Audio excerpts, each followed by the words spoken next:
Every day, you essentially pay your dues by doing the harder thing when it's the right thing to do.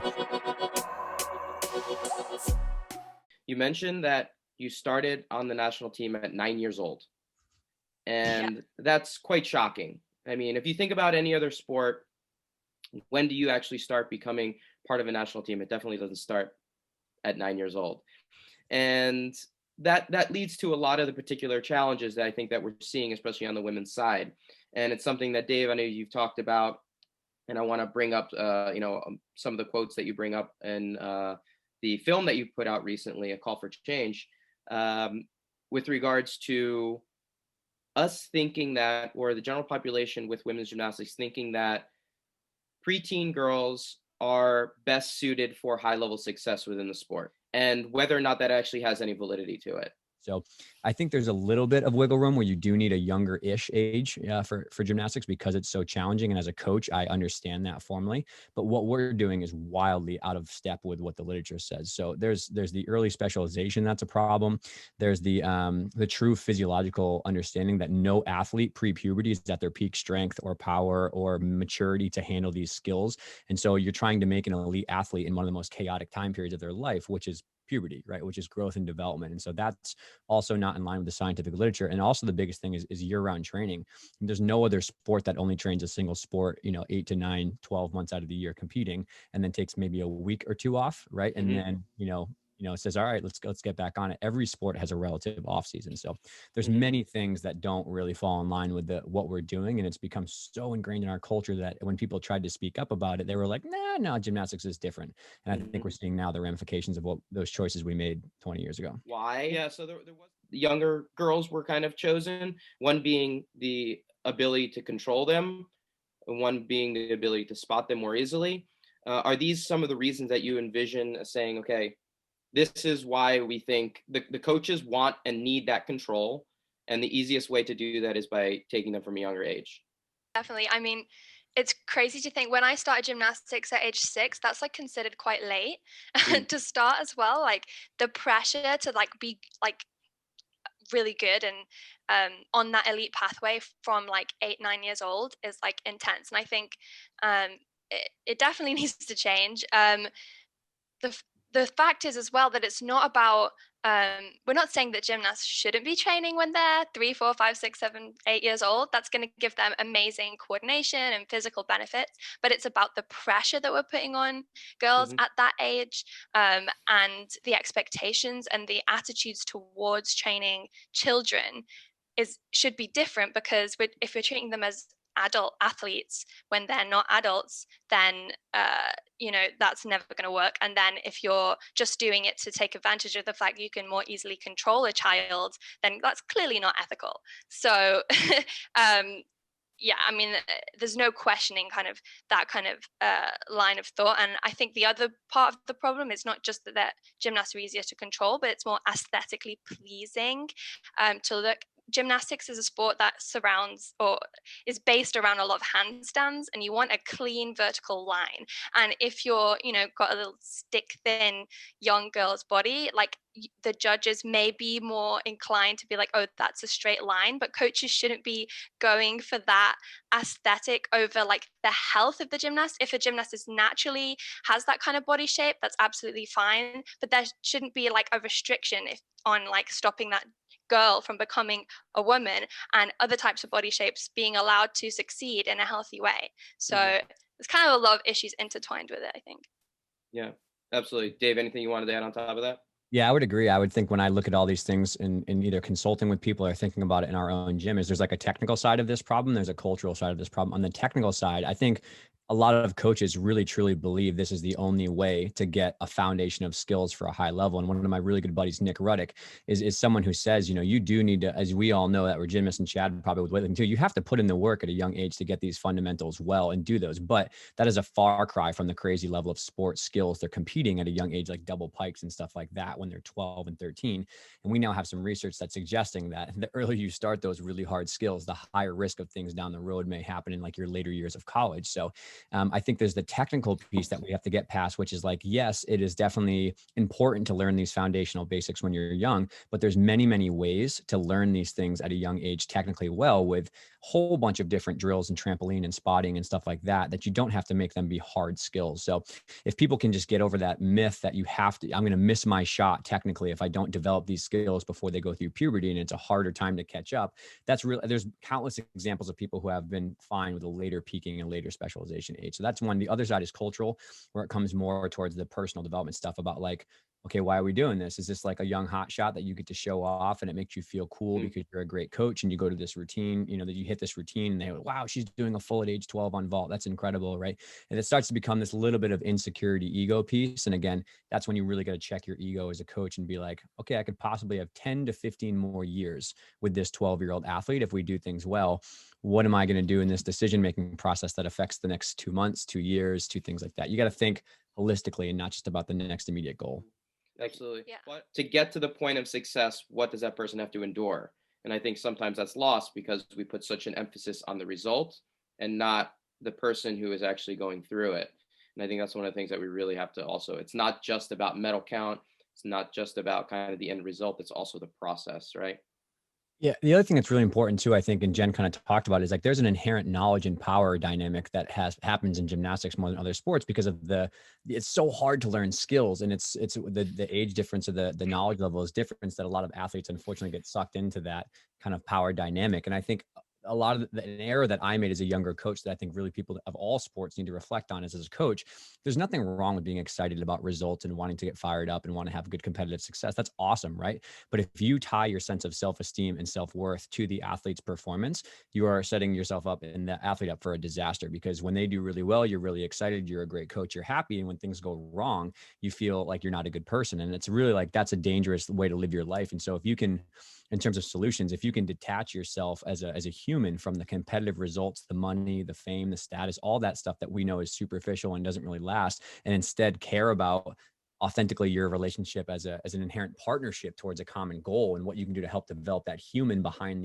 the athlete, that's really, really important. And I think the best coaches do that really well. They understand win or lose, they still care about the athlete no matter what. And I think that's really where the best competitive results come out, because that person is not scared about messing up or scared about, a failed competitive result, knowing that on the back burner, their parents, their coach and stuff still care about them.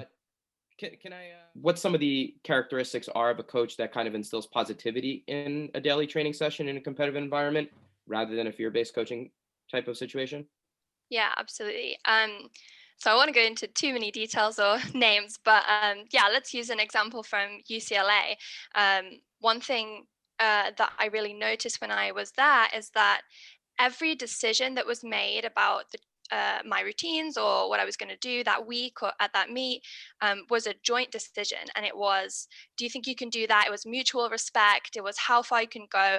And because I was involved a lot more, it made me more invested, maybe more motivated, maybe want to perform better than if I'd just been told you have to do this, or, we really need you to do this.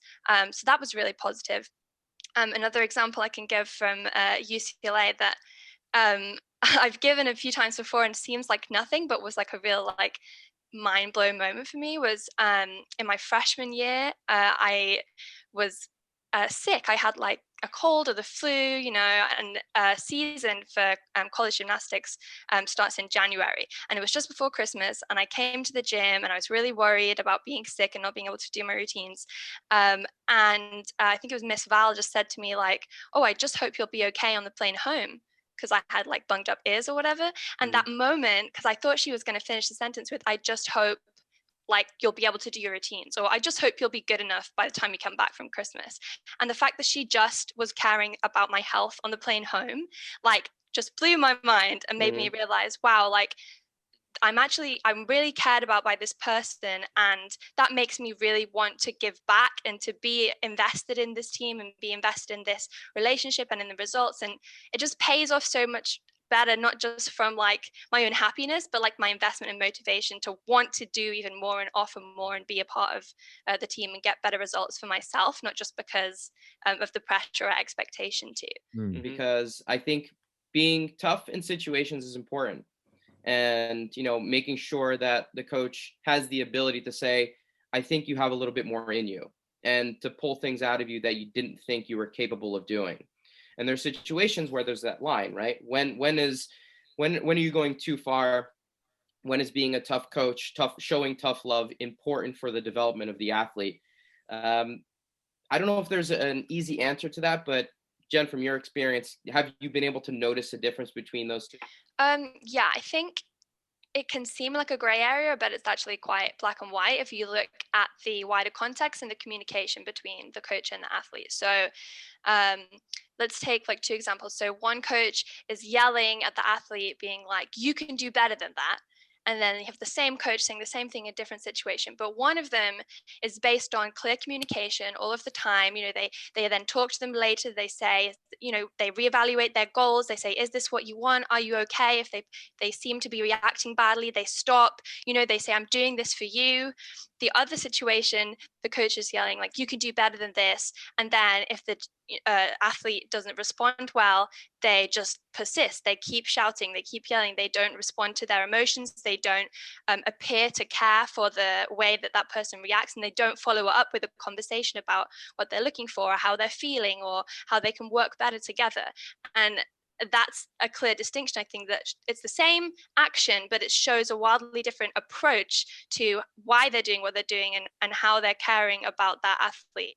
So making sure that coaches are aware what that difference is, what it looks like, and the reasons for doing what you're doing when you're a coach, so that they're really clear. If they're just copying how they've been coached, that they don't just kind of continue to pass on bad methods. Mm-hmm.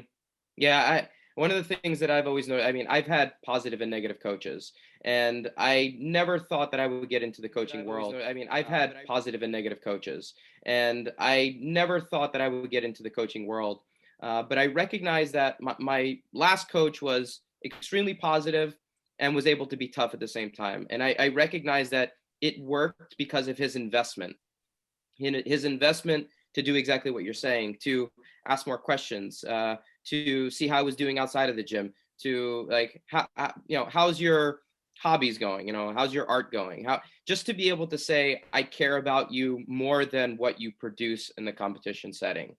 And that goes a long way in me being able to give feedback to him and say, okay, be honest and say, today I feel like shit. I can't go, I can't do what you're asking me to do. Or him being able to say, I know you're capable of a little bit more today, but it comes from the coach's ability to actually invest beyond just what you produce. I think that that's a critical component for the athlete to actually buy in. It's over time. Chad, I think that's why it's important to develop those types of personal relationships with athletes, so you know their personality more, you know what's important to them, you know how they're perceiving words, because some athletes are going to perceive words and they're going to find something negative in every single word, and it's going to potentially make them overthink and pull them in a negative direction. You have to figure out how you can help them think through that and help them create something positive out of those words that you gave them. Or you're going to have athletes that are easy, athletes that are going to make something positive out of anything that you say. Luckily, I think I was, for most of my career, one of those athletes. It didn't matter what was said in front of me. I found a way to at least pretend it was positive, and I think that athletes do need to get to that extent, or do need to get to that to an extent. But it's going to take, I think, a mentor and a coach to recognize those athletes that are turning every word or every phrase into maybe something potentially negative, and help them learn how to think through that, how to go through a process of turning that into a positive. I love that. Can I just add as well? Like, I love that you're sharing your love of the sport with her, and you're able to go on this journey, like, and have that passion, and she's able to learn off you without that pressure. And I just love all the things that you just said. And also, it's just a great example that parents being involved with, as a coach or alongside a coach, like, isn't the problem. I think for some reason, like, gymnastics, at least, like, is used as an excuse a lot, that, oh, well, parents, that they shouldn't get involved, and they need to keep them away because pushy parents is bad. It's bad for the athlete, and like, and they're going to interfere with our coaching knowledge. And like, pushy parents is not the problem. Okay, this is not a problem. Parents love their kids. They just want what's best for them. Like, okay, there might be like one parent that's like a little bit too involved. Like, wouldn't you rather have that and parents be super involved in helping the athlete, supporting the athlete, like helping to pass on their passion or their experience formerly in the sport, than have parents not involved and potentially like abuse go unchecked, and the athlete be upset and not know how to communicate and all these other problems? Like, let's choose pushy parents, like, or not even pushy parents, but just let's involve parents. It's great for them to be in the relationship. I think that's such a great point. I think that's a great point. And I think it also just speaks to what we said before about, if you have a coach that's involved at that level too, the coach will probably be able to kind of quell that pushy parent by showing engagement with the parent, initiate conversations with the parents, and have one-on-one conversations throughout the year sporadically to give updates and things like that. And that probably would create a better relationship for even those parents that are a little bit kind of wanting to be in the gym and wanting to kind of watch and see what's going on. So I think that also kind of leads to a better relationship for the coaches involved as well. Yeah, I think we just need to get this message out as well, like, because it is part of the cultural expectation, at least in gymnastics, that parents aren't involved. And I just want to also add that if you're a parent and your child did experience abuse and you're feeling guilty about that and you're feeling like it's your fault, like, it's not your fault. There are lots of reasons why parents have been held back or why that has gone unchecked, that are cultural and that are part of the problems we're trying to solve. And I think at least my parents, they feel quite, like, what could have they done differently, or what didn't they do? And other parents have been saying that, but like, let's get parents more involved in the long term. But also, if parents haven't been involved, like, at least in gymnastics, like, it's not your fault. And we also shouldn't be blaming parents if they're not involved and something doesn't happen, because it's ultimately, it isn't them that caused it. So yes, like, check in with your athlete, like, try and be involved if you can, but like, you're also not to blame if that happened and you are the parent in the situation. But like, moving forward, if we do involve parents more, I think that this will help prevent abuse from happening. They want to work towards.